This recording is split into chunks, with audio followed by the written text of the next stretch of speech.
In the Maryland hills, there was the breath of roses. The fields, once white with tiny daisies, were now abloom with lilacs, myrtle, pink and white japan, icus. Snowdrops in the grasses had been followed by wild strawberries. Iris bloomed along the hedges. The streams were bright with fish, and the lakes cupped deep with pampas grass and water lilies. The roads were fringed with bridal wreath and sweet alyssum. Cardinals and robins splashed red the woods of every spur and hill and intervening valley. Aisles of spruce were starred with white liana. By day, the haze lay spread once more upon the blue ridge, a veil of silver gray and deepening purple. Then came an earth-bathed white and gold in Maryland moonlight. It was June, along the Potomac, the Chesapeake, and the Patapsco, the month of roses, stars, and Corpus Christi, the never-to-be-forgotten June of 1800 and 1808, which brought to Maryland and to little children the sweet-souled mother Seton. To Maryland, the land of sanctuary, the home of a Calvert, a Carroll, and a Gibbons, belongs the distinction of giving to the American nation one of its greatest women. Maryland had long been dedicated to the nobler ways of religious action when it was afforded another opportunity of strengthening its prerogative as America's first state, and for a number of years, its only one where religious intolerance had not been written into its constitution, or where the fanaticism of the Protestant sects had not been strong enough to bring suffering and persecution on Catholic citizens. With the coming of the first English settlers on the Ark and the Dove in 1634, under the leadership of a Catholic, Cecil Calvert, the second Lord Baltimore, freedom of religious worship had been guaranteed all peoples. Thus, says Bancroft, religious liberty obtained a home, its only home in the wide world. With but few exceptions, and these exceptions, the result of Protestant ascendancy and control of power, the years that followed were ones of religious progress and tranquility. This was the condition of affairs in 1808, when the prejudice of Protestant New York made Elizabeth Seton an outcast from the scenes of her childhood. But in driving this gentle little woman into strange surroundings and unknown associations, little did it know that it was thus giving to a sister state in the Southland a more secure and cherished place in the hearts of many American citizens. And on the other hand, little did Maryland realize that in receiving Mother Seton as an exile, what a luster someday she would add to its already glorious palladium. Mother Seton came to Maryland, friendless and penniless, a stranger into this land of her adoption, to receive from it not only a home, but in God's good time, the means whereby she would do a great work for His church in America, and she herself mount higher on the ladder of perfection. For here, in the solitude of one of its mountain valleys, just where the Blue Ridge begin their march westward, she was to find asylum, to dedicate her life to the service of little children, and to start her work for the poor and miserable, the hopeless poor, the sad denned, the neglected. America's first sister of charity. Hence, it is that Maryland, Mother Seton's land of sanctuary, should always be remembered as the refuge of this holy exile and the cradle land of Catholic charity in the new republic. Among the first of our American womanhood to consecrate herself to the active works of religion, Mother Seton stands preeminent in the history of charity and education in this country. God seems to have destined her not only to be the foundress of a great religious community, but also to inaugurate practically every work of social welfare in America. If this seems to be an exaggeration, one need only to consider in detail the things she accomplished, because she opened the first free school for the children of the people. She rightly merits the title of patroness of the parochial school system in the United States, because she sent sisters to take charge of the first Catholic orphanage in the country. Her place among the homeless little ones of Christ is in sweet security, and because her daughters crossed half a continent in creaking vans and leaking river steamers to open America's first Catholic hospital, her memory should be venerated. Wherever sickness and suffering receive ministrations, colleges, academies, schools, orphanages, hospitals, homes for the aged and the incurable. These, by the hundreds, have come into being through her inspiration. Yet, where her daughters erect the most imperishable monuments to her memory is in their own lives, often spent in out-of-the-way places where only God is witness to their zeal and devotion. They themselves are the reason for the firm hold they have on the affection of the American people. And it is because of them and the work they are doing that Mother Seton has come to be looked upon as one of the chief glories of the Church in the United States. Behold her then, a typical American pioneer of native stock and education, refined, gentle, unafraid of difficult undertakings, the mother of children and the protector of motherless little ones, a woman of great vision and resourcefulness, one who knew how to suffer and to teach others how to bear trouble, one whose soul was profoundly religious. No wonder then that steps have already been taken and prayers are being offered, that the day will not be far distant when she will be raised to the honors of the altar, the first canonized saint of the Church in America. Mother Seton now rests in that same valley of loveliness where she spent most of her Catholic life. Her remains are in a tomb of white marble, lying at the side of those of her nephew, the Most Reverend James Roosevelt Bailey, like her a convert, and one-time occupant of the ancient see of Baltimore. Here, within sight of the purple ridges, she sleeps, at last, in peace. Many have likened her final resting place to the Valley of Assisi that nestles in Umbrian solitude at the foot of the Carcery. About them both is an atmosphere of such holiness as to captivate even those not of the household of the faith. And just as Assisi for Centuries has drawn to itself the devout of every age and condition of life, so has Emmitsburg begun to attract to its little churchyard the old and the young, the well and the young, the well and the sick, the clergy, the laic, and those outside of the fold. As these pilgrims go about from shrine to shrine, they know that this is holy ground, every inch of which has been sanctified by toil and suffering, consecrated by deeds heroic. On one side they behold the long, low yellow house, almost hidden in its garden of hollyhocks and wild liana, the same humble abode to which the sister came in 1809, on the feast of St. Ignatius, and where Mother Seton found eternity just beyond its threshold. And then on the other side, they see a doubly sacred place of pilgrimage, Mother Seton's last home on earth, in which she lived for more than a decade of years, and where God found her when he came to give her everlasting happiness. The White House, as it is called today, hung low with ivy, roses, and clematis, and around which clustered the holiest of memories. Here in the valley, too, are the orchards and the meadowlands that stretch off to where the Blue Ridge bound the horizon. Here, the same tiny river winds its way from among the mountains, down past a spot called Paradise, where tradition has it Our Lady appeared sometime in the 18th century, foretelling the presence in this Maryland valley of Mother Seton's daughters. Here is the great establishment of St. Joseph's, the mother house of her cornet daughters. Here the school she founded, an institution that continues to exert an influence of the first importance on the destinies of Catholic education in America. This is Emmitsburg, America's Assisi, the resting place of one of the nation's greatest women. But these picture scenes of the 20th century, a far cry from those of the 18th, at whose close was born in the city of New York a little child who someday was to become the lovely Elizabeth Seton.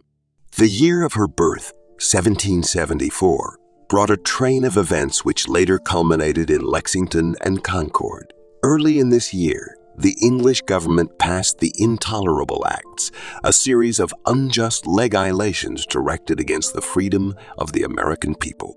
But these repressive measures had merely quickened the determination of the colonists to endure no longer the yoke of British intolerance. Where the torch of freedom was enkindling the fires of patriotism in the breast of the harassed people, the American Revolution was in the making. The First Continental Congress convened in Philadelphia, September 5, 1774 at Carpenter's Hall as a formal protest against foreign tyranny and to plan for the future of a new nation. But if war and bloodshed encompassed the city of her nativity, it is safe to conjecture that the little one's cradle was shielded from the confusion and peril such events naturally occasion, and while Washington and Jefferson were endeavoring to lay the foundation stones of their great polity. Call structure, the young Elizabeth Ann was waxing strong and lovely, the favorite daughter of the Bay. Lay household. Dr. Richard Bailey, her father, was an eminent physician of wealth and standing, and her mother, like her father, a member of one of New York's oldest families.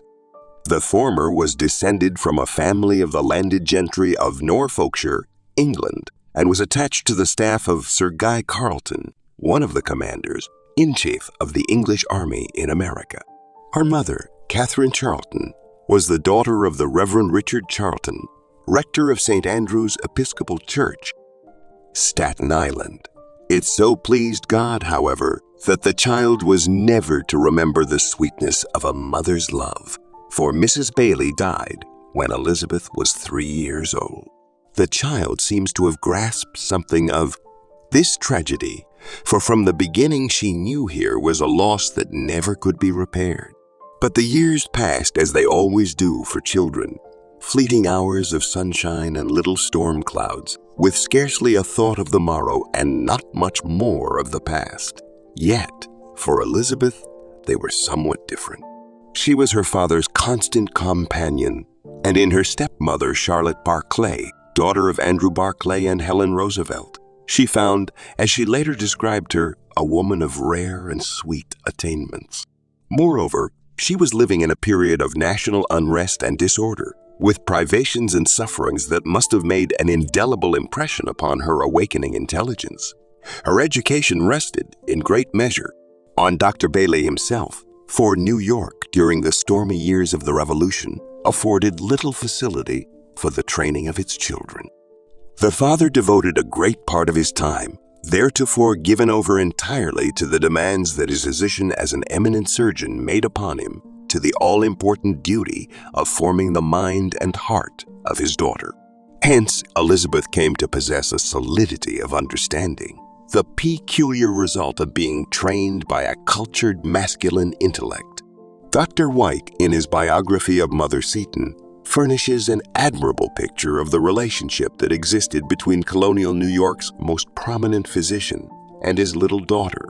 Almost continually under the eye of her father, Ishisha conceived for him all the affection that a child can entertain for a parent. This unbounded attachment she manifested in various ways. Frequently, when at school, she would learn her task quickly, repeat it, and then watch a favorable opportunity of eluding the vigilance of her preceptress in order to run down the street to meet her father, who passed that way, embrace him, and then hasten back before the old lady could notice her absence. She not only regarded him as her protector, but, with that generous disposition which knows how to appreciate a benefit, she repaid his anxiety and kindness with the practice of every virtue that could gratify the paternal heart. Filial piety was the spring of all her actions, the incentive to all her exertions. Though incapable of understanding the importance of study at her tender age, she valued her scholastic exercises because prescribed by her father.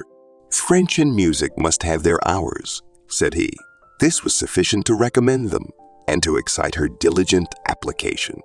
Father Reville, S.J., in his pamphlet, The First American Sister of Charity, affords another angle of the little Elizabeth's disposition. As far as his, Dr. Bailey's, duties would all low, he presided over her studies.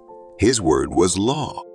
The little New Yorker liked neither French nor music. An independent American, that's how he was, flung her music book and her grammar aside, declaring that she would have no such foreign importations. But Dr. Bailey was an old-fashioned father, and even Miss Elizabeth Ann Bailey, loved, petted, and idolized though she was not to be the mistress in this household. A word of warning soon brought the wayward little rebel back to the hated French and the neglected piano. From childhood, the religious tendencies in the soul of Elizabeth were clearly manifest. By nature religious and inclined to piety, she showed an unusual love of prayer and self-sacrifice. She felt drawn to those practices in the Anglican Church, which it had retained from Catholicism. She loved the sacred scriptures, finding especially in the Psalms and Isaiah's divine founts of life and love from which she drank freely. Next to the Bible, the imitation of Christ held for her the greatest charm. Often, she would take these favorite books to the seashore or to the woods that surrounded her father's place at Creighton, on the Hudson, or at the one at New Rochelle, and read for hours, learning many of their passages by heart.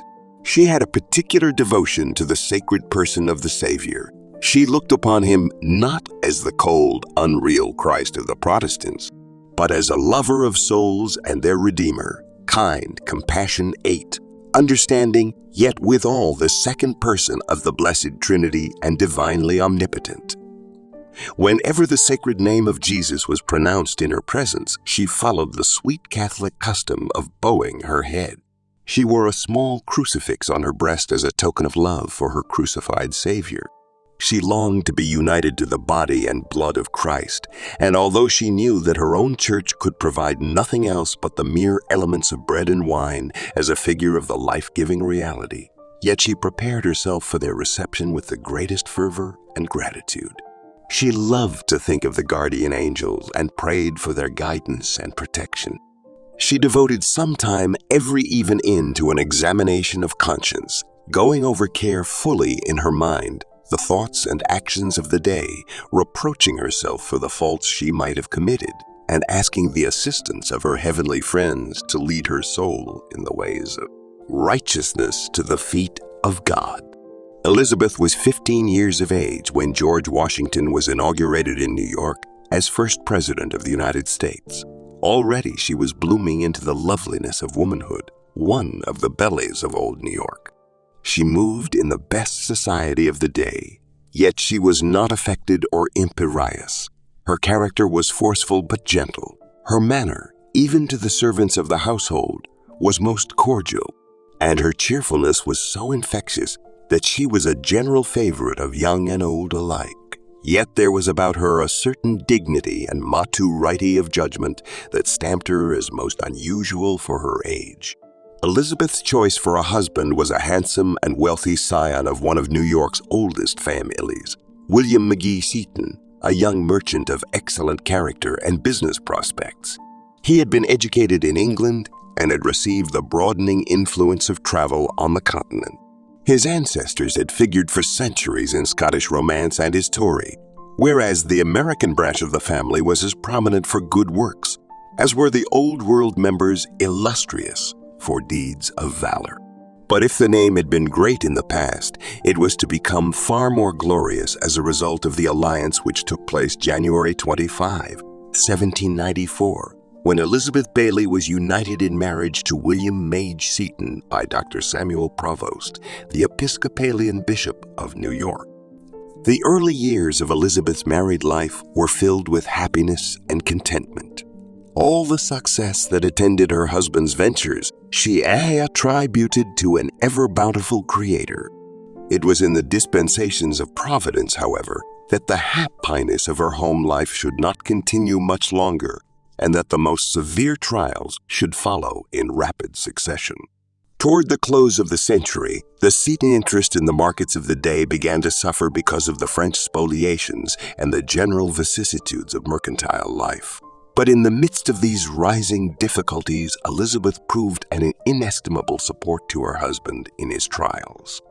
The following prayer, which seems to relate to this particular situation, shows something of the strength of mind she exhibited under the strain to which the threatening financial ruin had subjected her.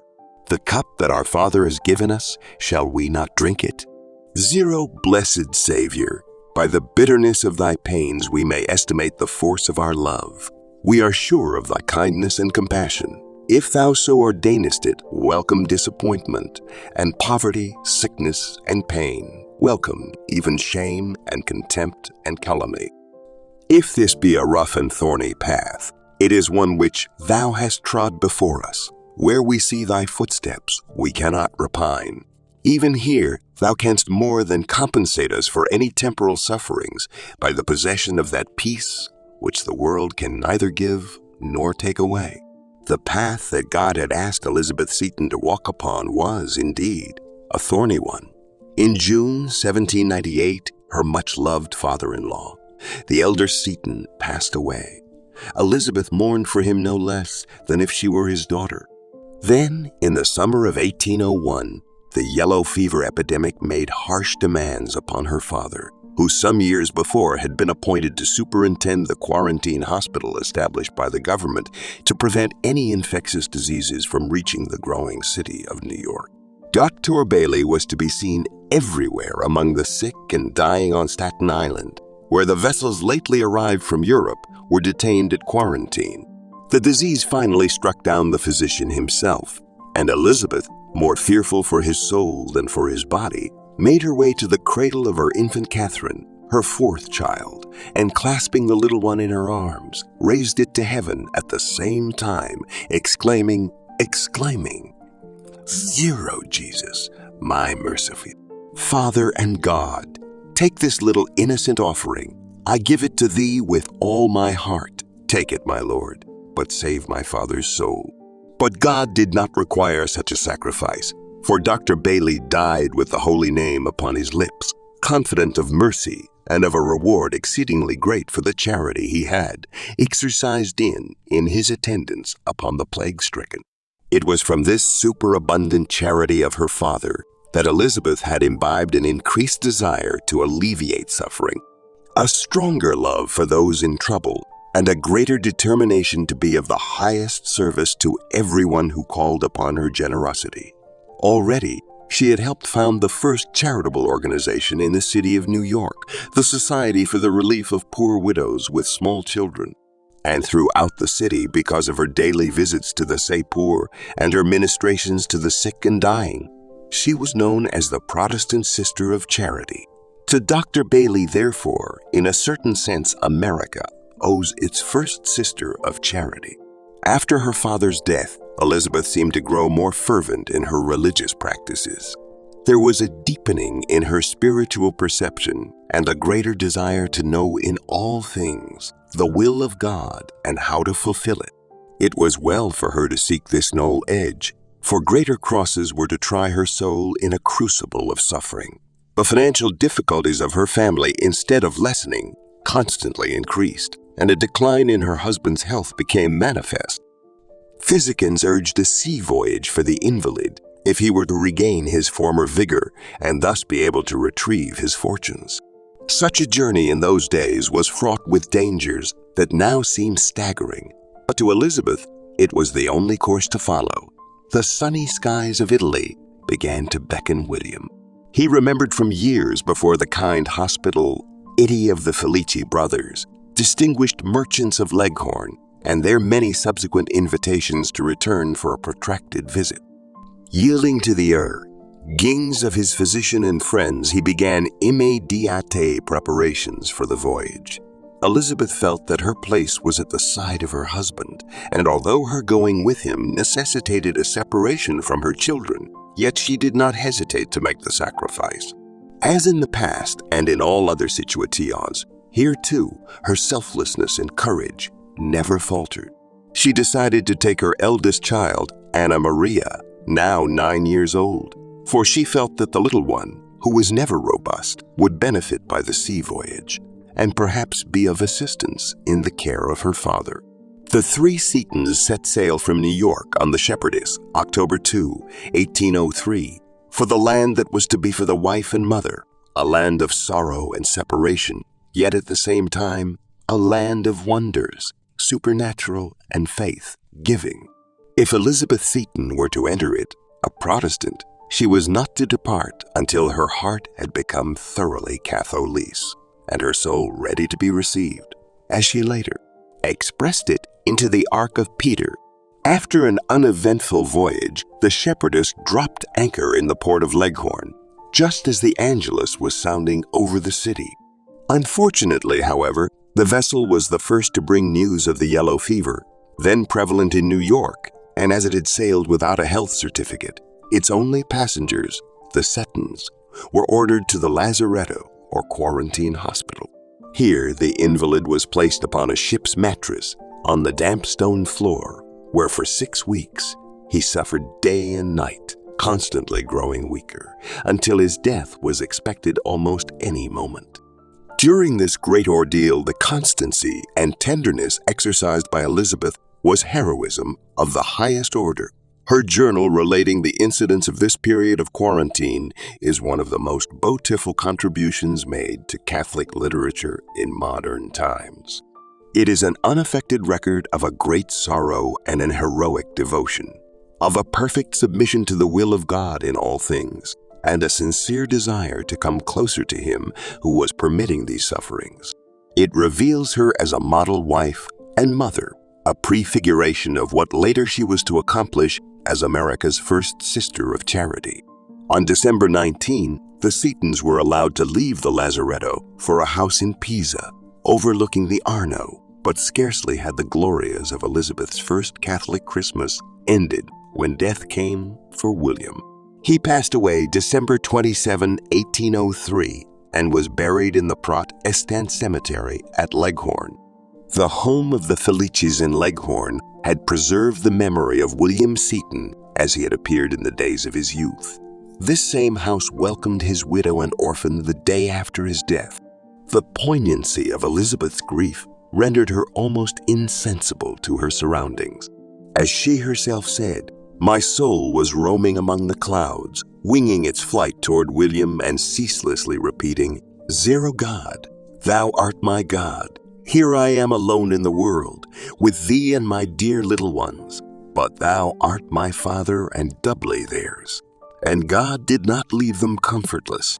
Not only did ministrations of the Felicis heal some of the wounds of their tender hearts, but Elizabeth experienced something of the solace the Catholic Church affords its children in times of sorrow.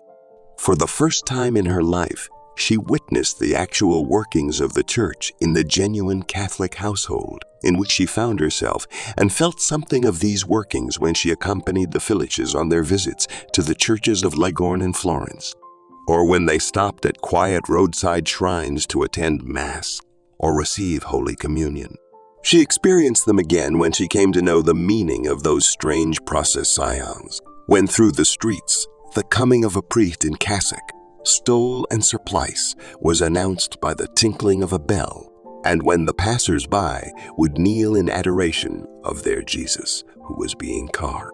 Right as viaticum to the dying, Elizabeth would kneel too and pray the while that, if her Lord was really passing by, He would bless her and be her guide in this time of trouble.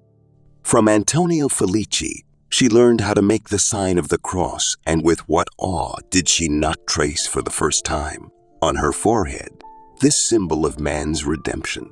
She became familiar with many of the prayers and practices that Catholics hold most sacred, experiences that could not, but have a most salutary effect upon her heart and intelligence. Up to this time, she little imagined a more secure way to reach heaven than that which she had been taught to follow. But now that the crudeness of Protestantism had shaken her previous certainty about it, she began to pray that if she were not in the right way, God would graciously lead her to it. Meanwhile, His grace was never wanting. He continued to unfold before her the superior claims of the Catholic Church, with the result that in a few months she made rapid strides in the knowledge of Catholicism, and her soul advanced far along the road of holiness. Already she began to long for a union with Jesus in the Blessed Sacrament. Already she had found in the Blessed Virgin a second mother. In a moment of excessive distress, she wrote at this time, "I opened a prayer book of Mrs. Felici, which lay on the table, and my eyes rested upon the prayer of St. Bernard to the Blessed Virgin, begging her to be our mother.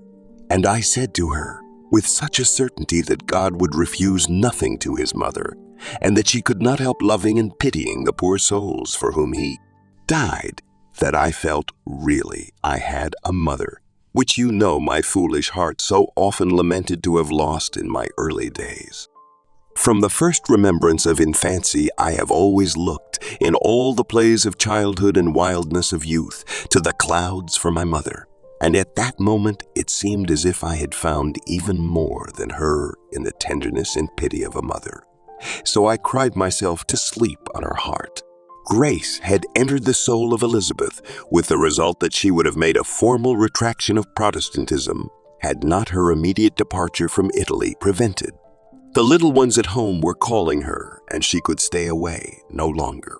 She and Anna Maria set sail on the Flamingo, April 8, with Antonio Felici, who was unwilling to see her make the long ocean voyage unaccompanied. They spent the time on board by considering the exterior practices of the Catholic faith and discussing certain points of dogma which still perplexed Elizabeth. For 56 days, the ship moved westward. All the while, on board and in the quiet of her cabin, she united her prayers with those of her dear friends in Italy, thus fortifying herself against the struggle she knew to be awaiting her in America. When the Flamingo reached New York, June 3, 1804, she clasped to her bosom her 4 other children and then courageously faced the days that lay before her. Back in New York, Elizabeth soon learned that the Seton fortune had been wrecked and that the upkeep of her little family depended entirely upon her relatives, who at first were willing to accept the burden, but upon learning of Elizabeth's Catholic sympathies, made their assistance conditional upon her adhering to the Episcopal Communion. But Elizabeth's convictions had been shaken to their very foundations. She decided that in some way or other, she must build anew, even on the rock of Peter, if necessary, if her soul was to find peace and contentment. The fierce struggle of truth went on in her soul against all that she held most dear. When her people realized that a change had really taken place in her convictions, they rose up as one against her. She begged for the truth and the courage to follow it. From her place in St. Paul's Church and in Trinity, where she attended the Protestant services, her thoughts would travel to the poor little tabernacle in Old St. Peter's on Barclay Street, New York's first Catholic house of worship. She knew that it held the same treasure that caused the erection of the old world's greatest temples. She knew that its cross was beckoning to her with an insistency that brooked no refusal. Yet she dare not pass beneath it as a worshiper, although her heart was with the little Catholic congregation. Poor unfortunate exiles of Erin, whose faith was identical with those loved friends of Italy, identical with the faith which proposed itself to her heart as that of Christ's own. Revelation.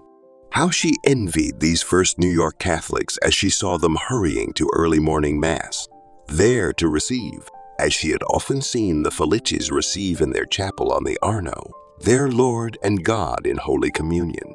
They were at peace, whereas her own soul was being torn with conflict.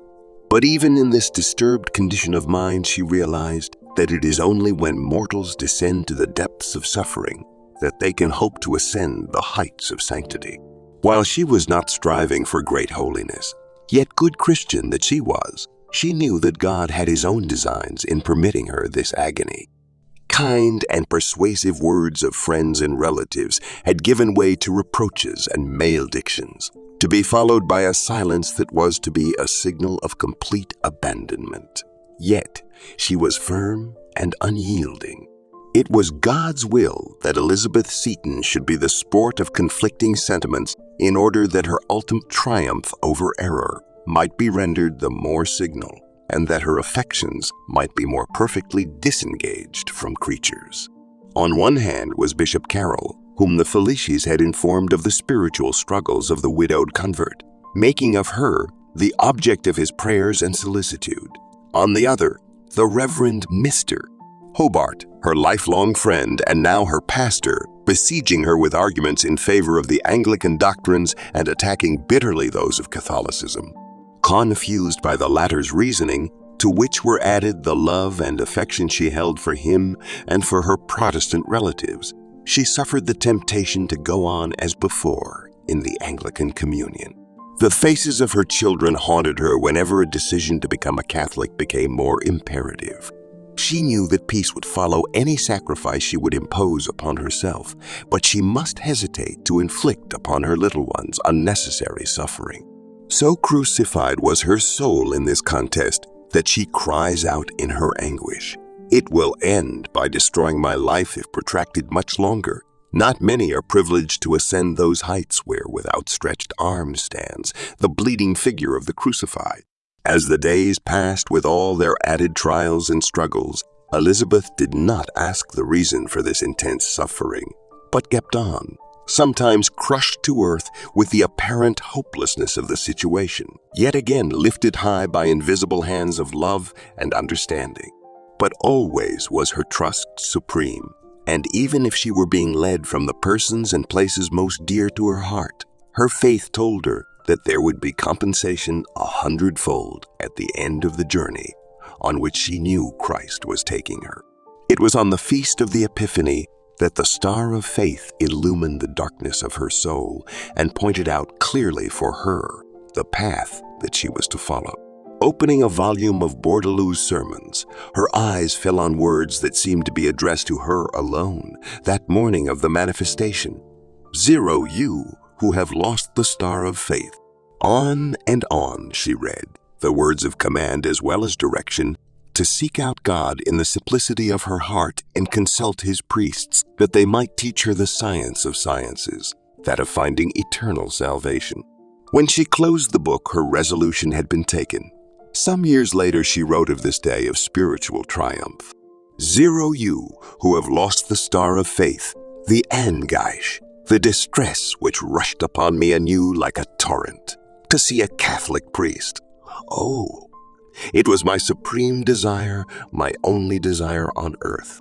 On March 14, 1805, after making a formal abjuration of heresy, Elizabeth was received into the Catholic Church at the hands of the Reverend Matthew O'Brien and in the presence of Antonio Felici, who offered himself to God as a security for her promises. She returned home, she says, light of heart and cool of head the first time these many months, but not without begging our Lord to wrap my heart deep in that open side, so well described in the beautiful crucifixion, or lock it up in his little tabernacle, where I shall now rest forever. Then came the preparation for her first confess Seton. In this she found no great difficulty, for, as she wrote, "Truly my life has been well culled over in the bitterness of soul, these months of sorrow past."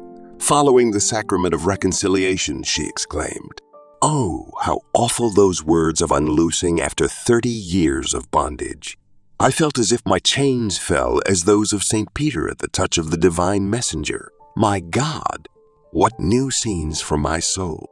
In thinking of her approaching communion, Elizabeth wrote, "Annunciation Day, I shall be made one with him who said, 'Unless you eat my flesh and drink my blood, you shall not have life in you.'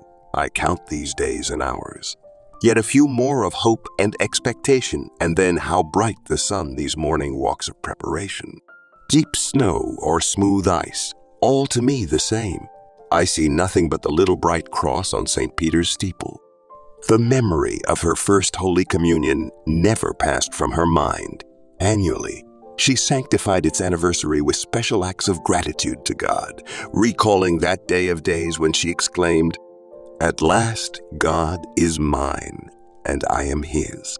Now let all go its round. I have received, I may feel all the powers of my soul held fast by him who came with so much majesty to take possession of his poor little kingdom. An Easter communion now, in my green pastures amidst the refreshing fountains for which I thirsted truly." Once Elizabeth had been received into the Catholic Church, her separation from old-time friends and companions became complete and final. But in the Felicis, Bishop Carroll, and a few other devoted Catholics, she found means to face the crisis that had now come upon her. Although poverty had succeeded to Seton affluence, and the most bitter opposition from friends and relatives made the future dark and foreboding, yet she was never disheartened. She opened a little school near St. Marx's church on the Bowery, but due to rampant anti-Catholic feeling, it was a failure. Then she contemplated removal to Canada, where her little ones might have the advantage of a Catholic education, and she some rest and spiritual consolation. But America needed her in those days, just as it needs her daughters today. For then, as well as now, there were little children without a Christian education, the poor and ignorant, the object of little consideration. And here again, God's providence was clearly manifest in the life of this great American foundress. Father Dubourg of Baltimore, superior of the American Sulpicians who had said Mass one morning toward the close of August 1807 in St. Peter's Church, New York, was particularly struck with the spirituality of one woman, a widow so she seemed to be, in her deep mourning of those days, who had approached Holy Communion. Following the Mass, Father Dubourg had scarcely inquired of the pastor the identity of the unusual communicant when she was ushered into his presence. It was the widow of William Seton, he was told, whose remarkable conversion was still on the lips of many Catholics and non-Catholics in New York, Baltimore, and elsewhere. Father Dubourg listened to the story of her trials and, touched with the pathos of this recital, asked her to come to Baltimore, which as yet had no Catholic school for girls. Elizabeth prayed over the proposition before making an answer. She wrote to Bishop Carroll, who in turn consulted Fathers Chevreuse and Matignon, both of Boston. All subscribed to Father Dubourg's plan, although nothing was done until the following spring, at which time it was finally decided that Elizabeth should remove to Baltimore and, in a house adjoining St. Mary's Seminary, open a school for the Catholic girls of the city. She loved New York, with its old familiar scenes and the dear haunts of childhood and young womanhood, but her heart was in her newfound faith, and so she did not hesitate to go among strangers in a new land and begin life all over again. On June 4, 1808, she looked at her birthplace for the last time and bade farewell to the grave of the loved ones whom death had deprived of a part in this domestic tragedy. The leave-taking must have been painful, for Elizabeth once remarked that the nearer a soul is truly united to God, the more its sensibilities are increased to every being of His creation, much more to those whom it is bound to love by the tenderest and most endearing ties. But whatever were the heart pangs that early June morning when the little sailing packet took her and her children from the port of New York, it is safe to say that they were wiped away forever when 11 days later, on the eve of Corpus Christi, she saw in the distance the wooded shores of Maryland, and the lights of Baltimore sent out the welcome of another home. The following morning, she first set foot on the soil of Maryland and a little later reached St. Mary's Seminary, just as the choir was singing the Kyrie eleison as a part of the ceremony of consecration of the seminary chapel. Elizabeth and her children entered the building and witnessed the glorious scene before them. To the mother, this was but another manifestation of God's goodness to His outcasts. Of their happy reception, she wrote at the time that, "Human nature could hardly bear it. Your imagination can never conceive the splendor, the glory of the scene. Today, the chapel of Old St. Mary's Seminary on Paca Street, Baltimore, the premier institution for the education of the American clergy, is a sacred spot to all those who venerate Mother Seton." The house to which Elizabeth had been led by Bishop Carroll and Father Dubourg was, in her own words, very neat, placed between two orchards and 2 miles from the city. It had the advantage, likewise, of standing close to the chapel, which was open from dawn until 9 in the evening. Here in September she commenced her little school, where a number of boarders and as many, if not more, day students asked admittance. In a short time she was joined by 3 young women who, attracted to the New York convert, wished to dedicate their lives to the education of children. The days of summer passed, and the hills of Maryland put on their most vivid colors. Elizabeth was very happy in her newfound work, so very happy that she began to look forward to the time when, in a more solemn manner, she could consecrate her life to the God who had lavished His graces upon her. This opportunity presented itself before the close-all. 1808, when Mr. Samuel Sutherland Cooper, a convert and a student of St. Mary's, offered a certain amount of money to Father Dubourg for the advancement of the Catholic religion, asking if Elizabeth would be responsible for the undertaking. On the same day that Mr. Cooper made his proposal to Father Dubourg, Elizabeth approached the priest on the subject of enlarging her work of education and told him that she had seen Mr. Cooper kneeling directly in front of her in the chapel that very morning and wondered if he would give the money necessary for the undertaking. Father Dubourg knew that God's hand was in this planning, continuing to look upon the affair as a manifestation of the divine will, and after making of it the object of a constant thought and prayer, he brought the two converts together. An agreement was readily effected, and thus the great work of St. Vincent de Paul in America was launched within the shadow of St. Mary's Seminary. Meanwhile, the little house on Paca Street continued to welcome other aspirants to the spiritual life until there were 6. Cecilia O'Conway, daughter of the learned Irish schoolmaster Matthias O'Conway of Philadelphia; Maria Murphy, niece of Matthew Carey of the same city; Marian Butler, Susan, Clossie, Rose White, and Catherine Mullen. Then came Cecilia and Harriet Seton, Elizabeth's young sisters-in-law, who loved her dearly. The first a Catholic, the second soon to follow in her sister's footsteps. Elizabeth, on the other hand, was being hailed on all sides as the mother of a new and spiritual family, whose proudest distinction would be to wear the badge of Christian perfection. Yet she was so penetrated with the awful responsibility of her position that she feared her unworthiness would spoil, in some measure at least, the plans God had in mind for the little community.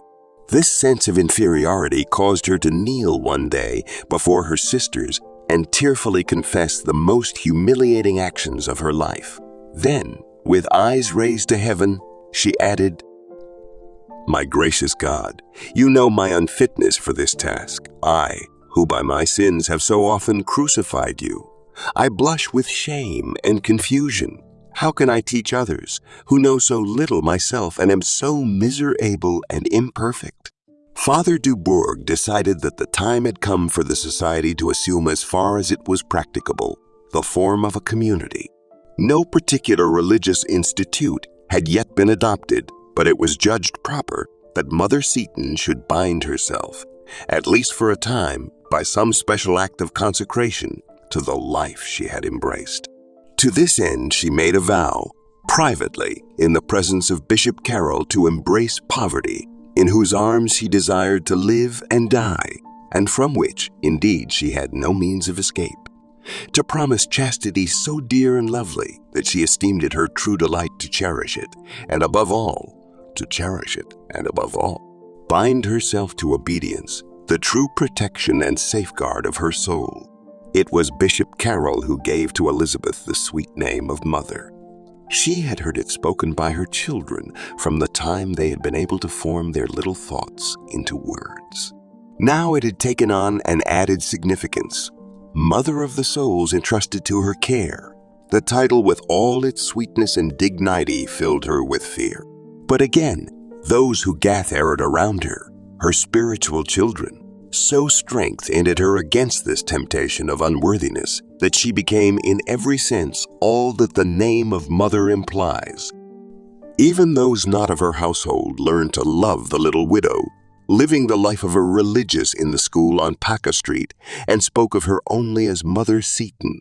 After Father Dubourg's appointment by Bishop Carroll as superior of the new institute, it was agreed that the community should be called Sisters of St. Joseph, for Mother Seton wished to place her undertaking under the special patronage of the foster father of the Savior.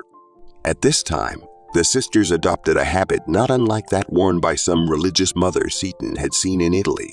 The dress of black had a short cape, and the headdress consisted of a white muslin cap with a crimped border, with a black crepe band around the head, fastened under the chin. It was understood, of course, that this arrangement was merely provisional and was to continue only until a decision had been reached by the superiors regarding the exact nature of the institute. But the very fact of the adoption of any sort of a religious costume was of no small significance in the evolution of the new community, and when sisters appeared for the first time in their habit on the Feast of Corpus Christi, 1809, in the chapel of the seminary, Father Dubourg was overcome with joy at the sight of the newly adopted conventual garb, for he had long desired to see this outward manifestation of the religious nature of the new institute. Just when the cap of white was changed to that of black, the costume in which Mother Seton appears now in practically all of her photographs is not definitely known. There is a tradition in her community, however, that Mother Seton herself never wore this black cap, but that she retained the first headdress of Paca Street community. It is regrettable that no actual photograph of Mother Seton as a religious is extant today, for the current reproduction so familiar to American Catholics was made after her death. The features are true to the reality in the main, but the costume is not hers, nor is it like the one she wore as Mother of the Sisters of Charity. But this matters little, for even at the Mother House in Maryland, where the black cap was a familiar sight for almost half a century, the habit worn by the sisters is no longer black, nor is the headdress like that of the early days. Instead, the habit is of blue and the headdress the white linen cornet, which was adopted by the Emmitsburg community some 20 or more years after the death of Mother Seton. Baltimore must ever be remembered as the birthplace of the American Sisters of Charity, although it was ill-suited at the time for a school such as intended by those interested in the new sisterhood. The Sulpicians wanted the school to remain near the seminary, but Mr. Cooper argued in favor of Emmitsburg, a little village about 50 miles northwest of Baltimore, close to the Pennsylvania borderline, and lying between the upper stream of the Monocacy River, a tributary of the Potomac, and the Catocking chain of the Blue Ridge Mountains. Mr. Cooper's idea ultimately prevailed. Father Dubourg went to Emmitsburg and, about a mile south of the village, found for sale a farm, which he purchased for the sisters. Hither they prepared to move in the summer of 1809, the exodus beginning on June 21, when Mother Seton bade farewell to the little house on Paca Street, past whose closed doors today hundreds of her cornet daughters go as they continue the work which she inaugurated within the shadow of old. St. Mary's, Mother Seton pioneered the way in company with her lovely young daughter, Anna Maria, and with her sisters, in-law Harriet and Cecilia Seton, and one of the sisters, Seton, and one of the sisters, Cecilia O'Conway. The journey of 50 miles made in a canvas-covered creaking wagon was a happy one, despite the heat and dust and the 1,000 inconveniences they occasioned. But Mother Seton was on her way home, and the very joy of it caused her to rediscover that delightful humor so evident in her before the trials of the past few years had almost crushed her naturally buoyant spirit. After telling how they were obliged to walk the horses all the way, and how they themselves had to walk nearly half the time, she adds that the natives were astonished as we went before the carriage. The dogs and pigs came out to meet us, and the geese stretched their necks in mute demand to know if we were any of their sort, to which we gave assent. After a 2 days' journey, there came into view across the pasture the Emmitsburg Valley, still bountiful with lingering springtime, sweet with the odors of dew and hedge and growing crabgrass. The sky was a deep azure, with scarcely a cloud in the entire heavens. The day was streaming red and orange in the east, and as the travelers came closer to the mountains, they saw cut out ahead of them great purple forms dwindling away to the westward. They crossed the little Monocacy River, gurgling and splashing and tumbling on its rush to the Potomac, down through aisles of cedars, oaks, and blossoming magnolias. About them blooms of the peach and plum trees had given way to the first fruits of summer, and underneath, the Virginia strawberry lay jeweled in its bed of moss and calycanthus. Vagrant honeysuckle was running riot over the rose hedges, and to right and left liana and scarlet jasmine reached out in trailing clusters to where thorn apples and rhododendrons peeped through the thickets. Here and there, purple passion flowers lay in a bed of smilax and myrtle, or shared quiet woodland trails with chaste kalmias and begonias. Already, for it was early morning, the thrush and cardinal had roused the whole countryside, now from the choir heights of a gigantic cedar or catalpa, then from a purple pit of blooming ironweed. Then came the sound of the mass bell of Mount St. Mary's floating over the valley. Mother Seton took in the scene before her, always held fast by her natural penchant for the beauties of nature. This time she was overcome with the sense of God's unfailing providence. For a while, the sisters were domiciled in a log dwelling which Father Dubois had furnished them on the mountain, since their own home on the Fleming farm was not quite ready. But on the feast of St. Ignatius, they moved to the valley, where today all of them, save one, are sleeping. Summer came and went, and autumn dusted brown the hills with blooms of chestnut. The days of harvest drifted on, peaceful, quiet. Meanwhile, the life at St. Joseph's passed very much the same. Only sacrifice was added to each day's living. But as Mother Seton said, the daily Mass and the happiness of possessing the Blessed Sacrament in its tiny retreat made it possible for them to love these inconveniences, which otherwise would have been insupportable. So earnest was every heart, she continues, that carrot coffee, salt pork, and buttermilk seemed yet too good a living. The revenue of the institution was not commensurated with the expenditures, and hence the community was soon reduced to a destitute condition. The bread was of the coarsest rye, and the coffee made of carrots and sweetened with molasses for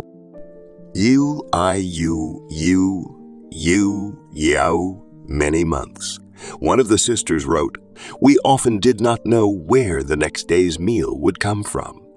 On Christmas Day that year, they had for their dinner smoked herrings and a spoonful of molasses for each sister.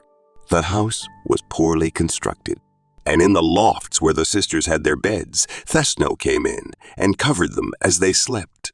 But all these privations they welcomed as marks of divine protection. Often, Mother Seton would exclaim, 'Ah, my sisters, let us love him. When we shall be in our dear eternity, then we shall know the value of suffering here below.'" Madame de Barbaret in her Elizabeth Seton says, the sisters, moreover, were asked to use any old clothes they might have, colored or not, in order to save their religious habits. Fuel cost almost nothing, yet they economized on heat as much as possible. In the midst of all these privations, the community, peaceful and trusting in God, redoubled its fervor and remained hollowly cheerful. Owing to a pious emulation, they seemed least concerned with the things they lacked. They became accustomed to forgetfulness of comfort and well-being. They learned to endure the cold, to consider themselves sufficiently covered with a thin coverlet, and to take pleasure in wearing old garments, patched in 100 places. So earnest was every heart, said Mother Seton, that carrot coffee, salt pork, and buttermilk seemed yet too good a living.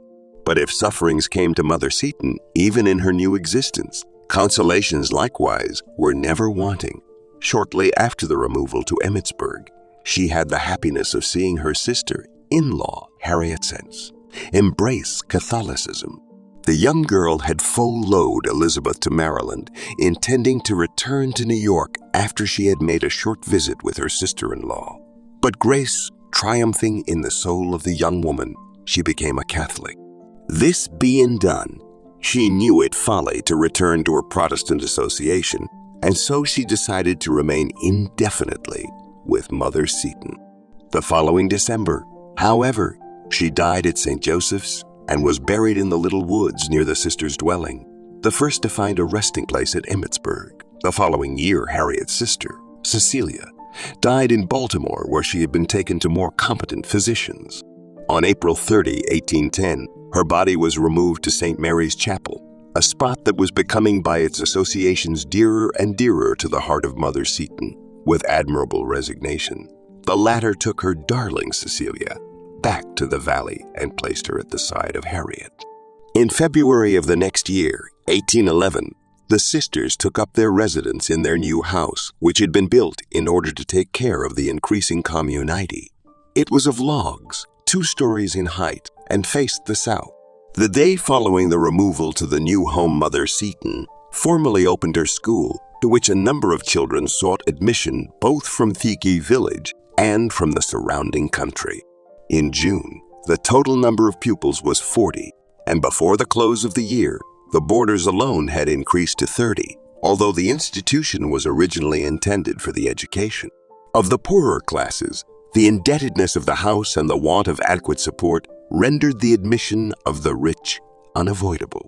As time went on, the increased expense threatened the very existence of the institution, but the generosity of friends, especially that of the villages, rescued it from many dangers, and although it had to struggle, it gradually became the instrument of extensive good in the hands of divine providence. For even in Mother Seton's time, its reputation reached into many sections of the country. Students were numbered from far and near, and the names of children of the first families of the land could be found on its register.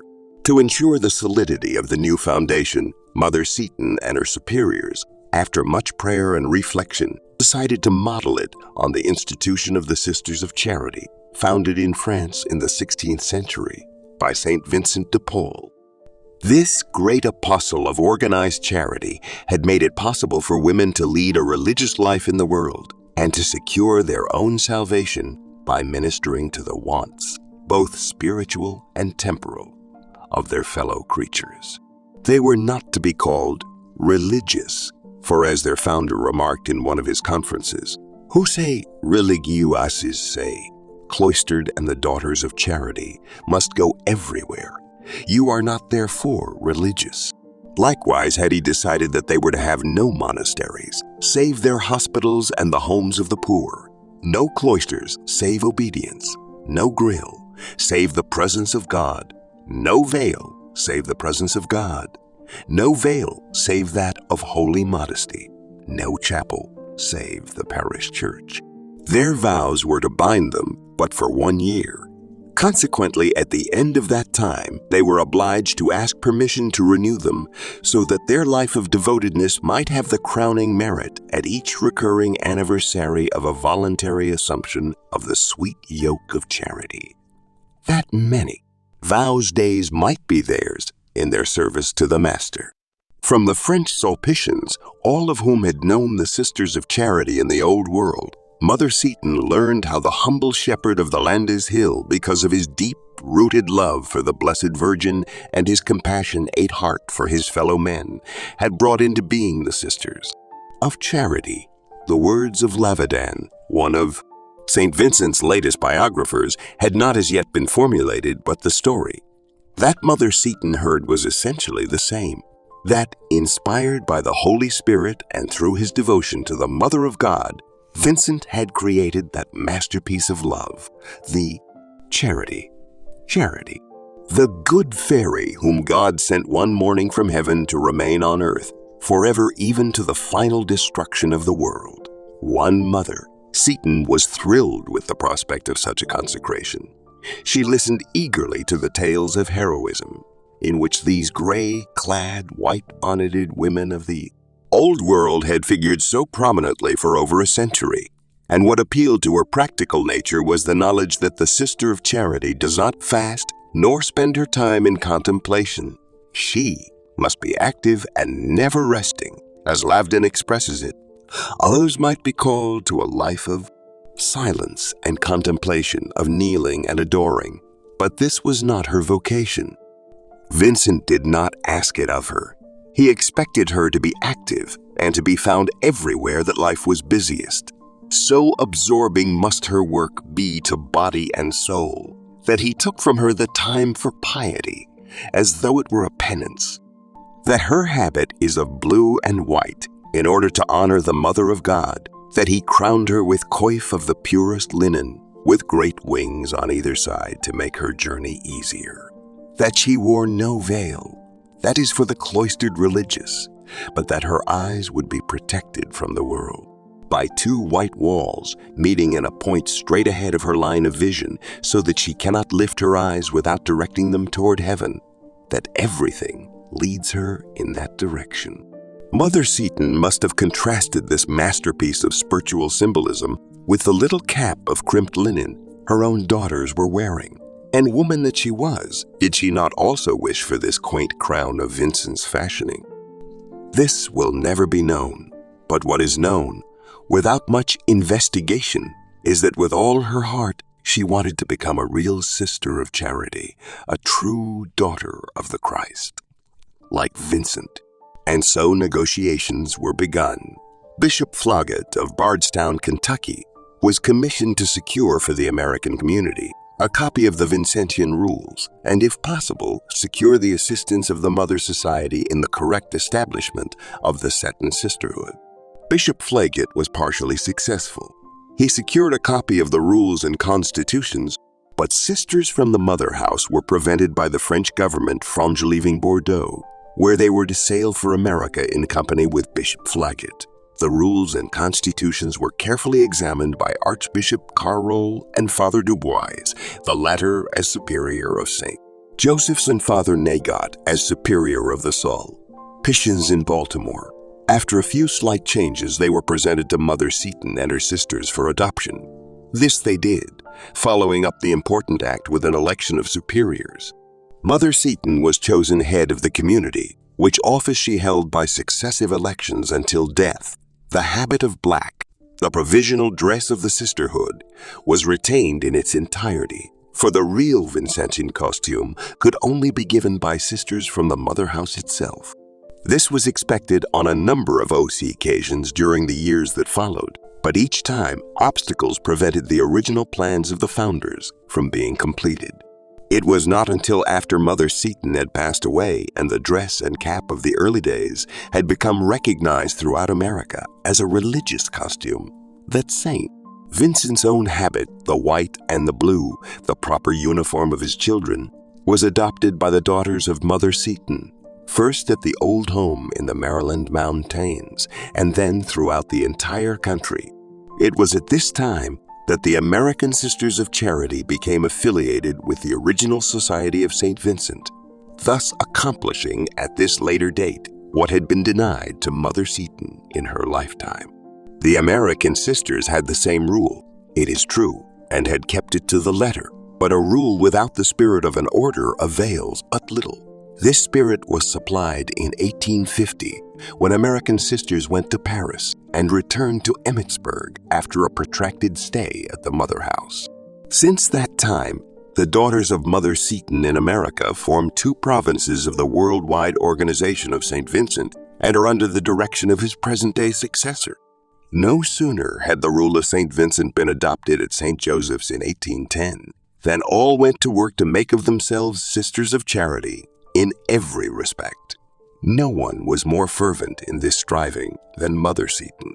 She became a living example of that wise rule upon which practically every active order in the Church is based today, that of honoring Jesus Christ as the source and model of all charity by serving him corporally as spiritually in the person of the poor, whether sick, children, or prisoners. Also that of honoring the infancy of Christ by forming children to virtue and sowing in their minds the seeds of useful knowledge, joining the exercises of an interior spiritual life with exterior employments. She aimed at Christian perfection and exhorted those around her to the practice of holiness.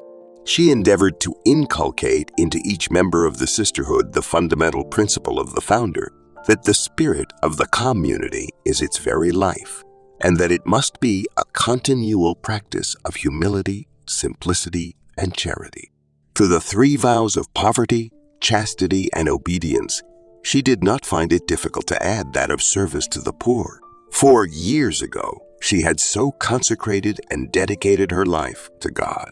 Ever since that time, the poor had been the special object of her attention, and with St. Vincent, she considered the sick the blessing of the house. Someone has said that Mother Seton walked through life at the side of an open grave. Before her own death, she saw those Setons who had followed her into the solitude of Emmitsburg pass away. And although she grieved over the graves of Harriet and Cecilia, when she was called upon to close the eyes of two of her own children, Anna, Maria in 1812, and little Rebecca in 1816, her chalice was filled to overflowing. The former had begun to fail during that severe winter of 1811, 1812, and seeming to realize that she was not yet well, her greatest desire was to be a sister of charity, and thus to consummate on the threshold of eternity the sacrifice she had made of her heart to God some years before.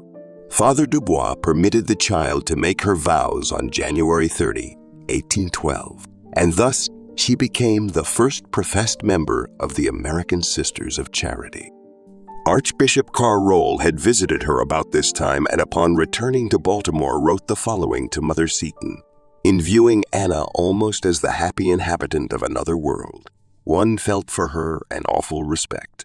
On the morning of March 12, she asked her little sisters, Catherine and Rebecca, to sing her favorite hymn. They consented to do so, but the tremulous strains soon died away in sobs. Mother Seton, kneeling beside the bed, pressed the crucifix to the lips of her dying child.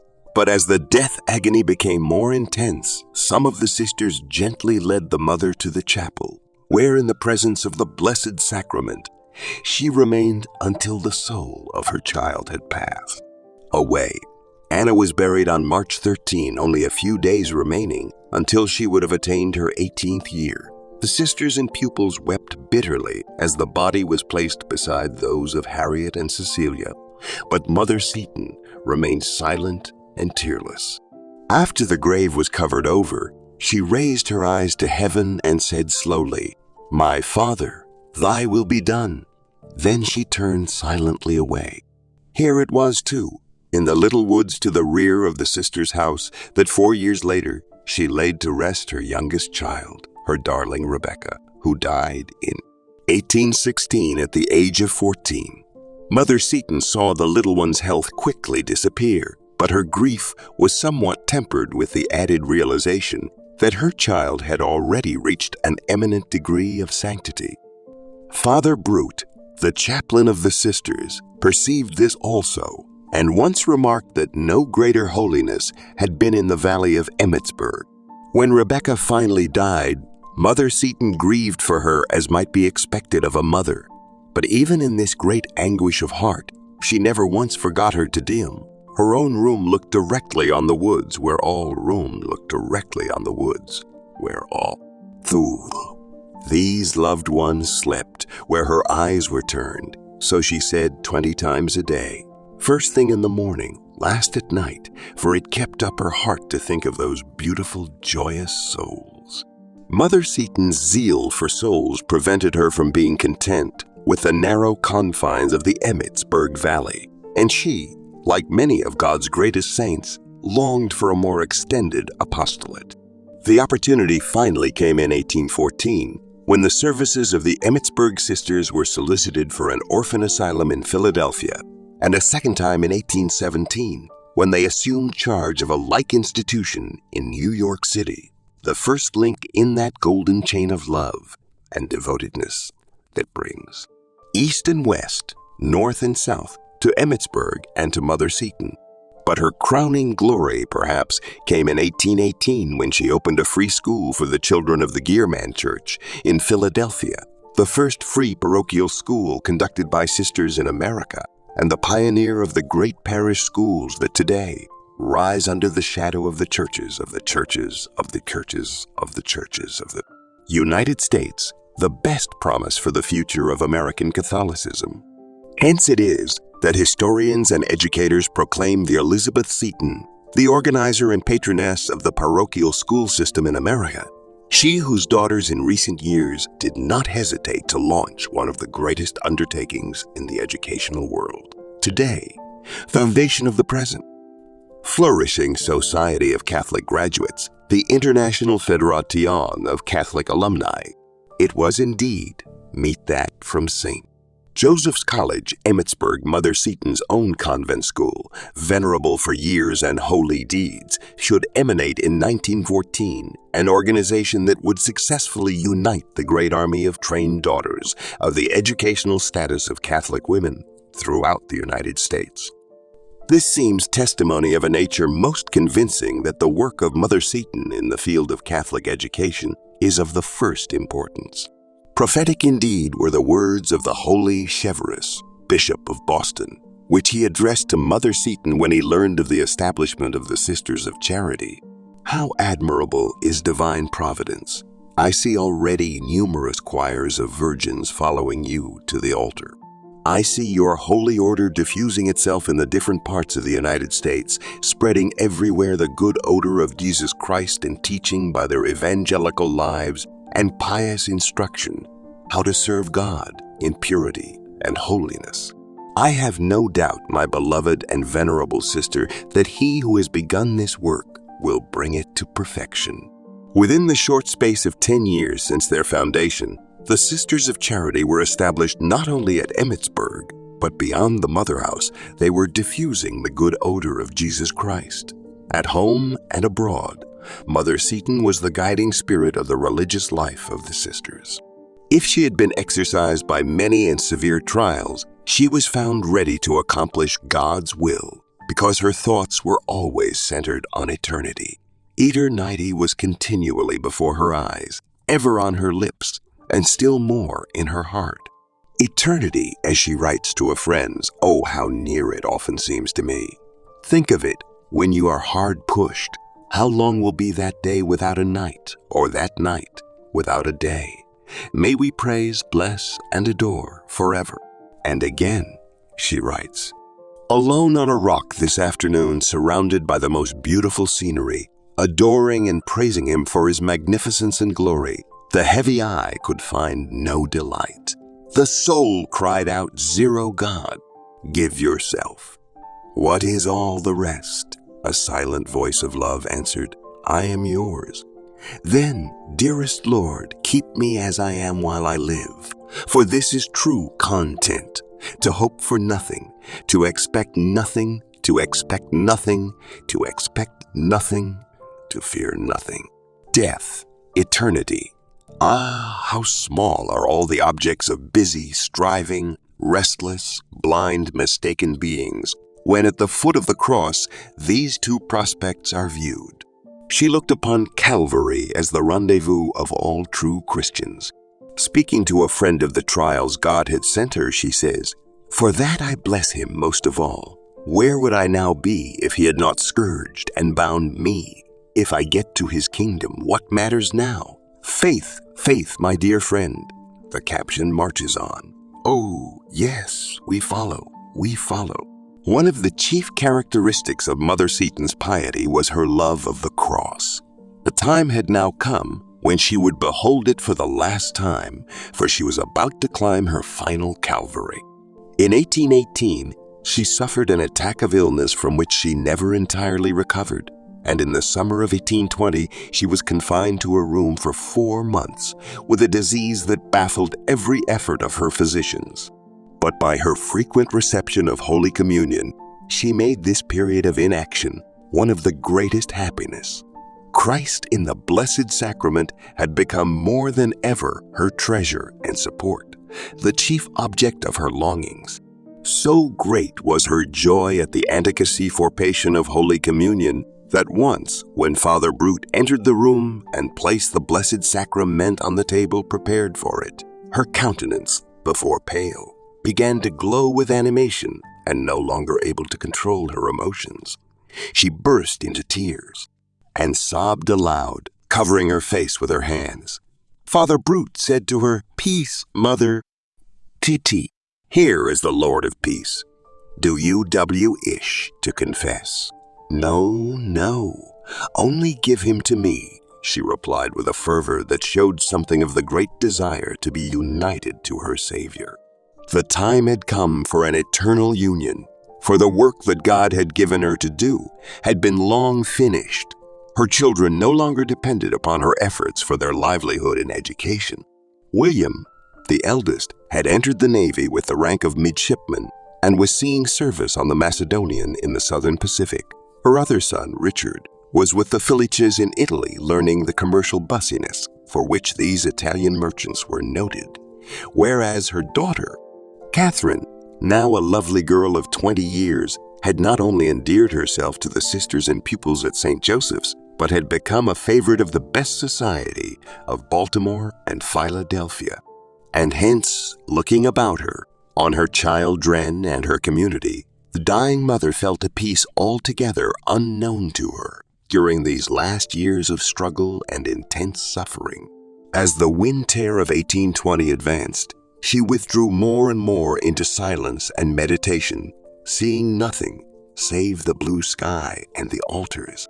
She was but 47 years old, and the sisters were often inconsolable in the thought of losing her before the age they might naturally have hoped to see her attain. Perceiving their sorrow, she would say to them, "May His will be done. May His holy will be done." She had them read to her the books she loved best, the lives of St. Vincent de Paul and his co-worker, Blessed Louise de Marillac, mother of all the Sisters of Charity wherever they may be, and passages from the score of works she herself had translated from the French.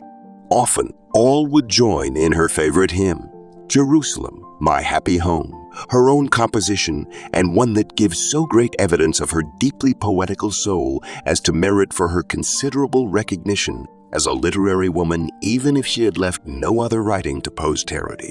As the Christmas of 1820 passed, it became evident that she would never be able to rise from her bed again. The new year brought on increasing weakness. In the early morning of the 1st of January, when the sister who was watching by her bedside pressed her to take a prescribed potion, she refused by saying, "A communion more, and our eternity and fasting," waited for the coming of the morning when she received her Lord for the last time. Toward midday of the 2nd, all were summoned to the sick room, the busy work at the mother house having been stopped, for the sisters believed death to have entered the sick room. 4E1A their mother. Only a few of the 4-1 community could gain admittance, but through the open door, the others could see the radiant face of Thedying Saint transfigured with brightness of eternity upon it. All during the time that Father Dubois administered the sacrament of extreme unction, Mother Seton kept her eyes toward heaven, and when the priest had finished, exclaimed with fervor of a soul that realized the meaning of each unction, "Oh, how thankful!" in the profound silence that reigned. In the death chamber, the sister seemed to read what was passing in her soul at that moment.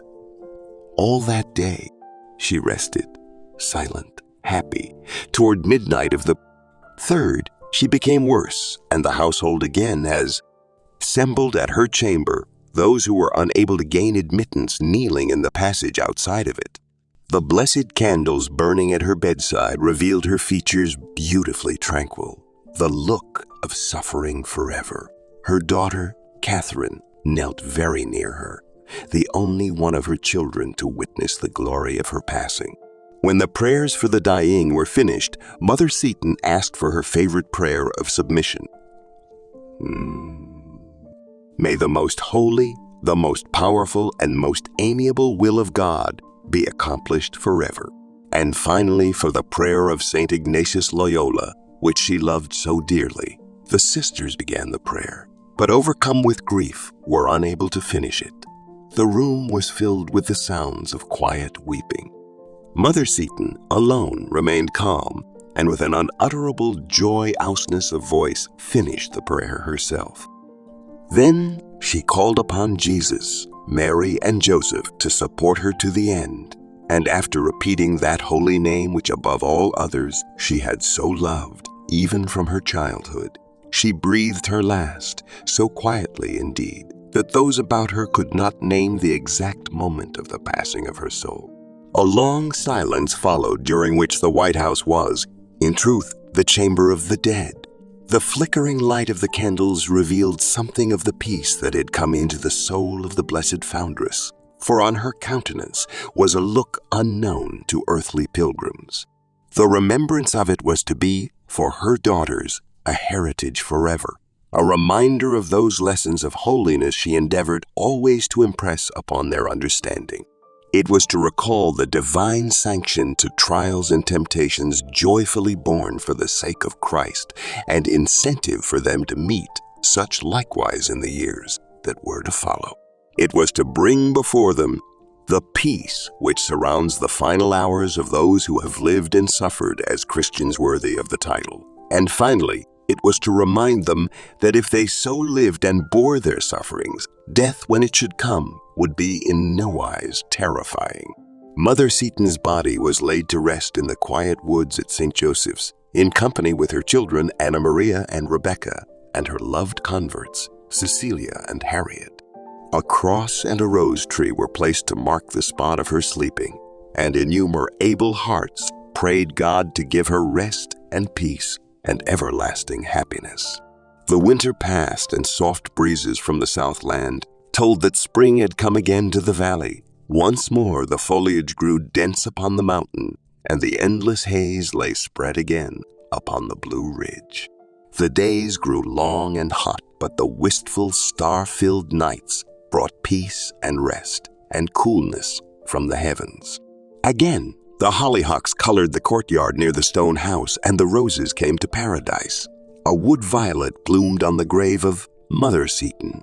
June had returned once more with all its loveliness and color, and with it this year brought a happy traveler to Emmitsburg.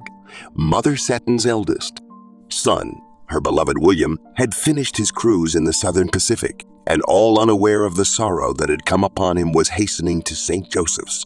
The letter he had written his mother from aboard the Macedonian, in sight of the Boston Lighthouse, had preceded him to Maryland. My dearest mother, my dearest desire seems about to be fulfilled. Happiness, like a star which gleams through a wild and stormy night, appears to rise before my eyes. But alas, the horizon before my eyes. But alas, the horizon does not clear, and my poor star trembles as if it would be obscured by cloud. You can imagine with what anxiety I await the reception of the first lines that you will write me. Your last letter was dated the month of May, 1820. That is more than a year ago. I dare not let my thoughts rest on the changes a year may bring.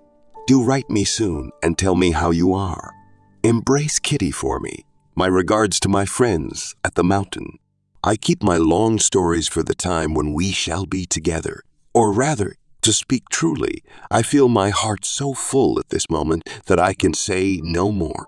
Stopping neither in New York nor Baltimore, not even in the little village of Emmitsburg, he hurried on to St. Joseph's. He saw the house of the sisters before him, and the roses, too, that his mother had mentioned in her last letter.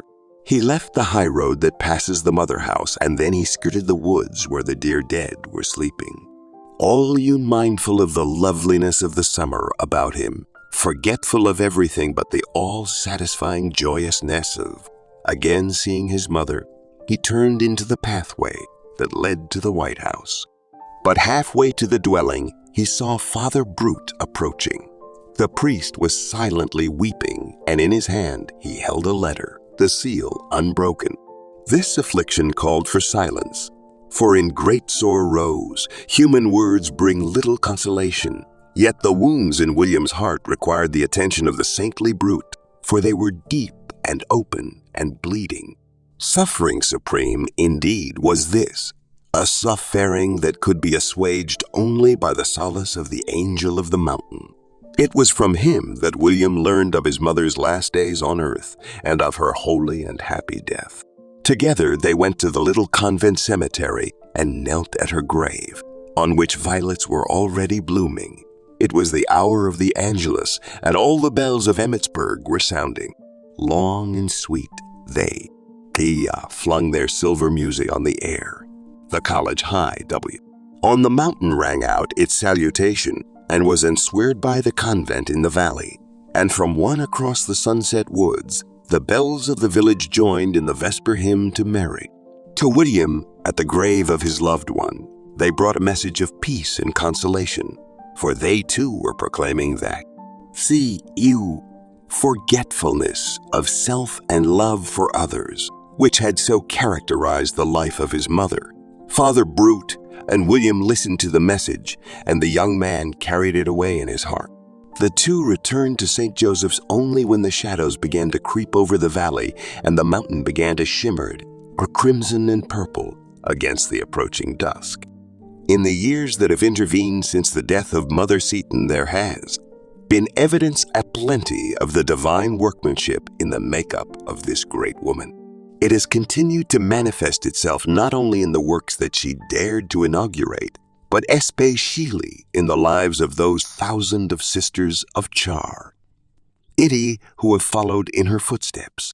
They have spread into almost every section of the United States, beacon lights of sacrifice and courage in the vortex of American civilization, out across the Indian hunt, in grounds to the very outposts of civilization. They have carried their Seton message of helpfulness to others.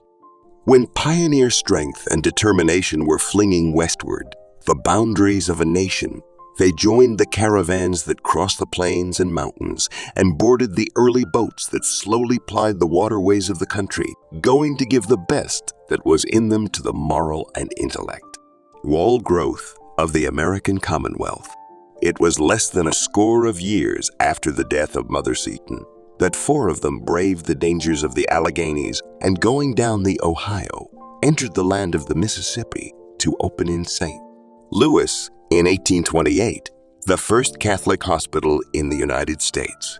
A hazardous undertaking, this journey across the trackless wilderness of the mountains and the Ohio Valley, but they had heeded the words of the Holy Brute to trust and go on. For what is 1,500 miles to God, and has any establishment begun to prosper otherwise than by apparent destitution of means?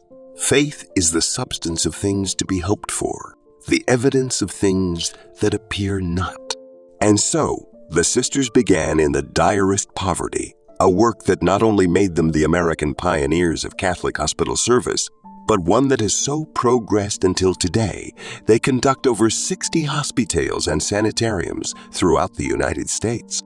When the Asiatic cholera swept the land in 1832, baffling all the resources of human skill, the sisters went out as nurses from the mother house at Emmitsburg, some of them never to return to the valley.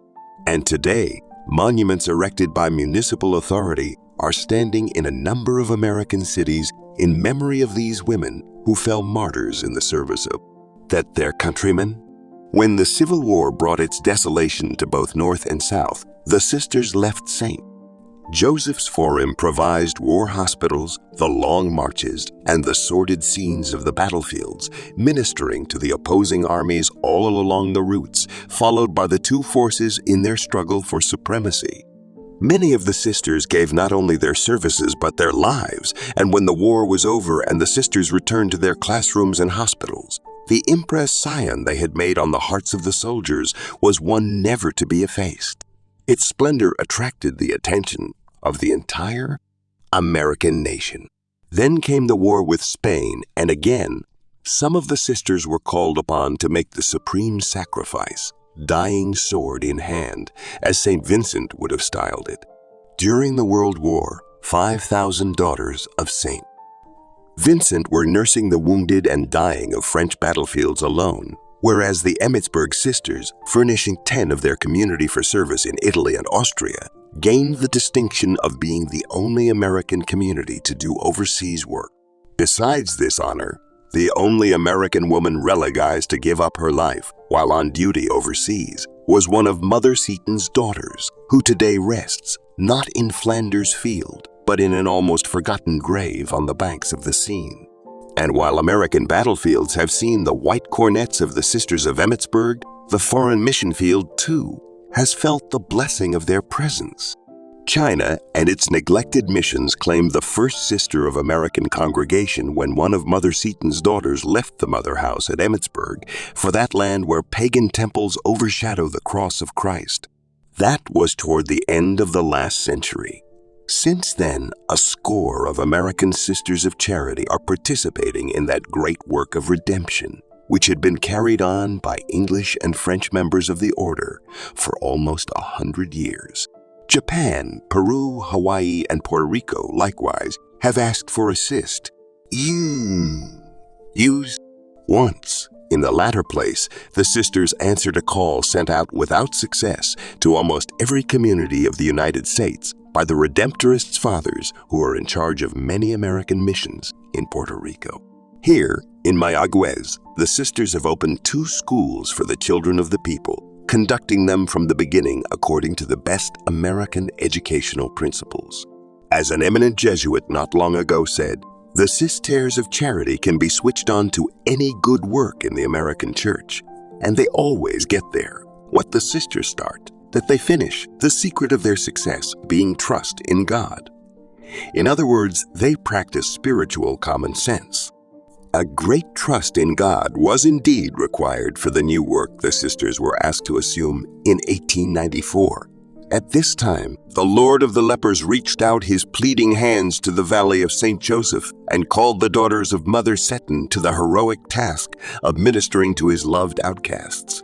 Isolated on a neglected plantation, about 80 miles from New Orleans on a peninsula in the Mississippi River, 4 cornets were seen one day boarding a Mississippi steamer for the Colony, where they are laboring today, the pride of the American church, and the objects of wonderment and veneration to all those who know about them.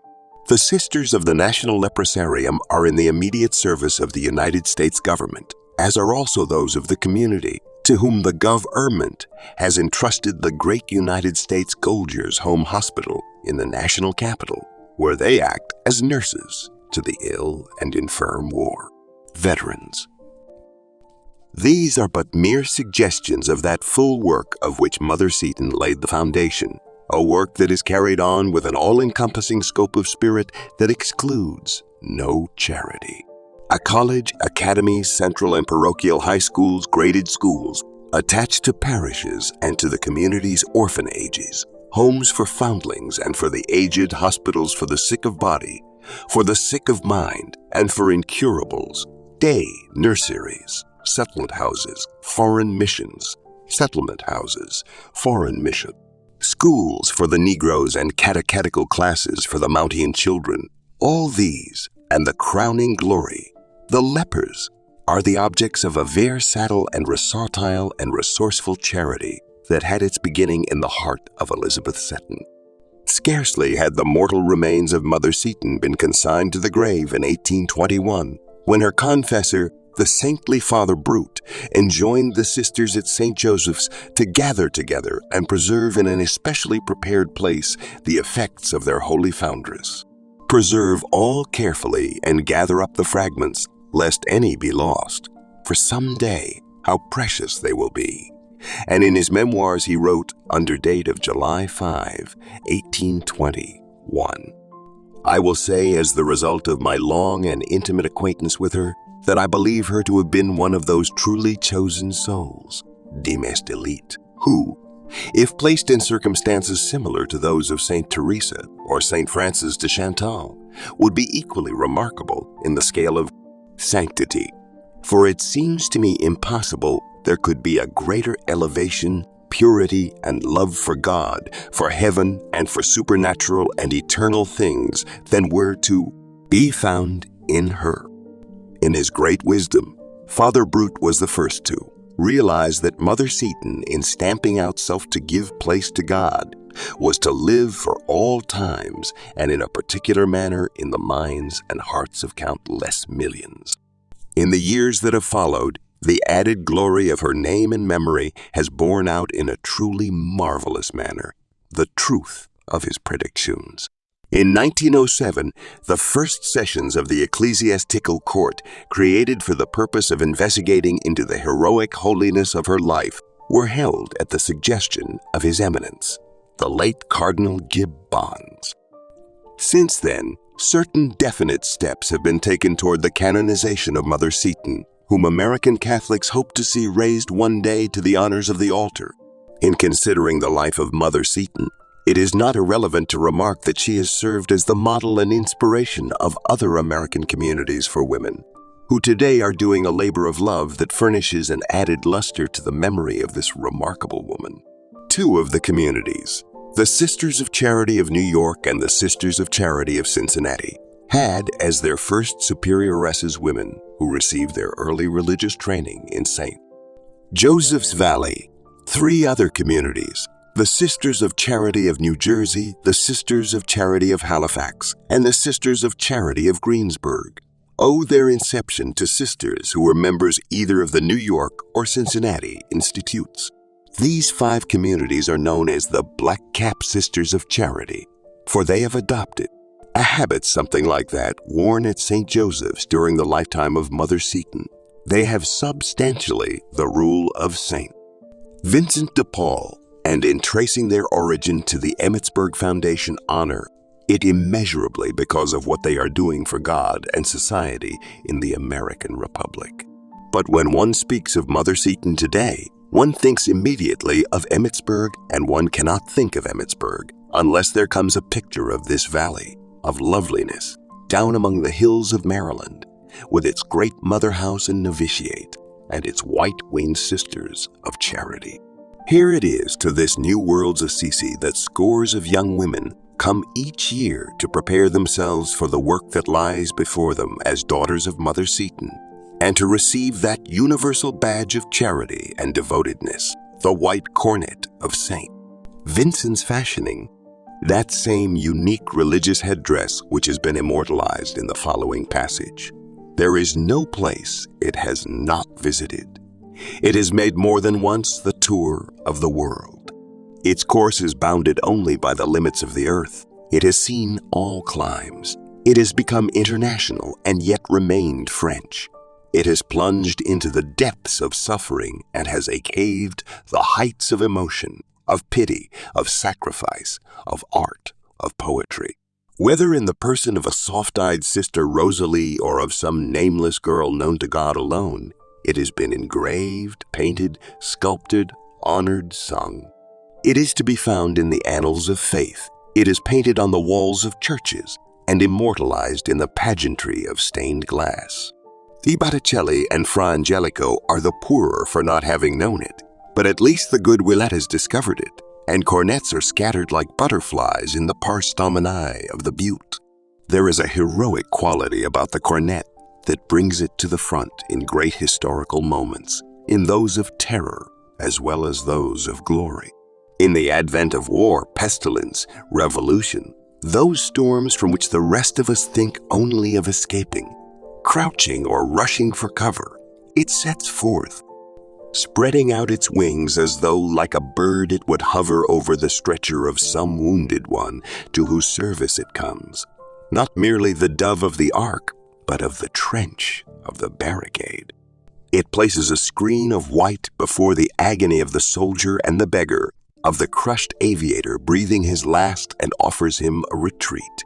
One sees its flutter in railway stations, in third-class apartments, and at the great seaports, upon boats under steam for China or for Africa. When at the behest of the Mother Superior it remains in town, makes gayer the schools, the workshops, the hospitals. It is the flower of the day, nurseries. It plays hide and seek with the orphans. And constantly the miracle renews itself. In all its movements, in all its encounters, the cornet keeps intact its perfection of form, its immaculate witness. All impurities fall away from it.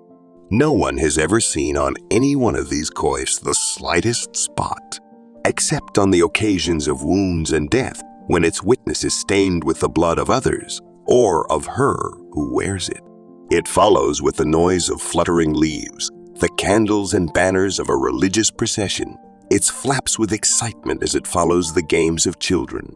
It knows street cries and the movement of crowds.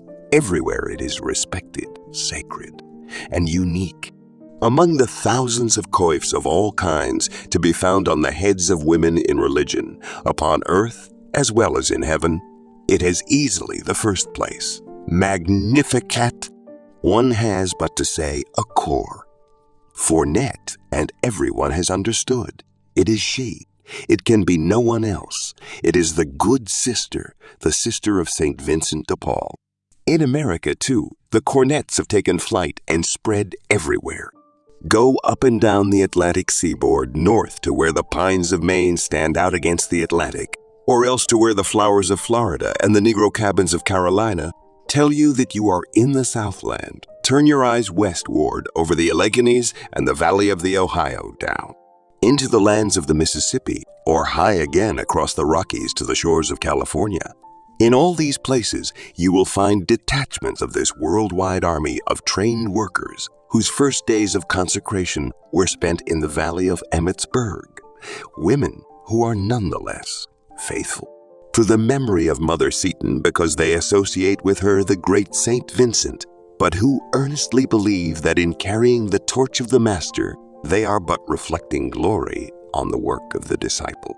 Because they have placed this work under the honorable bannier of the humble Gascon priest of the 17th century, they know that the cause of charity and education in America shall never fail, that it will shine as the stars for all eternity in the world at present the Sisters of Charity of. The White Cornet number about 40,000, one of the largest armies of consecrated religious in the Church of God. But although the number is great, the work the sisters are called upon to do is still greater. In America, especially, the demand far exceeds the supply. Each year, many establishments must be refused because of the dearth of subjects. Yet the sisters are serenely hopeful, for they know that generous souls are always in God's making and that St. Vincent and Mother Seton are their powerful allies at the court of the Father. The young woman who feels drawn to this higher life of sacrifice and charity need but apply to either of the two American mother houses, St. Joseph's College, Emmitsburg, Marnottsburg, MD, or the Marillac Seminary, Normandy, Meaux. At either place, she will be welcome. If accepted for the work of Mother Seton in this country, she will spend a period of several months in one or the other of the houses of the congregation, as a postulant, to observe the workings of the community and to become acquainted with the daily routine of a Sister of Charity. Then she will repair to the novitiate to devote at least 1 year to her spiritual training, to a study of the rule, and to receive the instructions that bear upon the duties of her future apostolate. During this time, she will not be employed in any outside work of charity or education. She will enter into the silence of the temple, separated even from the members of the sisterhood, to learn at the feet of the Master his lessons of love and self-effacement. At the end of this period of retirement, she will be given the habit of St. Vincent, and then she will be sent to complete her novitiate, which lasts for 4 additional years, to a house of the community in order to devote herself either to the education of children, or only then, after the education of children, or only then, after the completion of her 5 years of novitiate, will she be permitted to make her first vows as a Sister of Charity, the vows of poverty, chastity, obedience, and the service of the poor. These she will renew annually on the feast of Our Lady's Annunciation. If there is real happiness in the world, it is to be found in the heart of a Sister of Charity. Seek out one for yourself and see, although her feet are bound to the earth, her heart dwells in the heavens. For in being a Sister of Charity, she is a daughter of God, for God is charity.